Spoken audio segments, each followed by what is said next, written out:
Si Unyok at ang kanyang teacher. Sabi ng kanyang teacher, ganyan talaga iho, kapag gwapo hindi matalino. Kapag matalino naman, madalas pangit. Sabi ni Unyok, salamat ma'am, kaya naman pala ang tali-talino nyo. Si Kaloy at si Indong. Sabi ni Kaloy, pre, anong insekto ang may lahing isda? Sabi ni Indong, ano pre?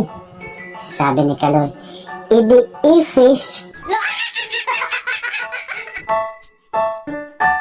Si Unyok at ang kanyang nanay. Sabi ni Unyok, Nay, di ba sa tuwing maglalaro ako sa sala, nag-aalala ka baka mabasag yung TV? Sabi ng kanyang nanay, oo anak, bakit? Hindi ka na bang maglalaro sa sala?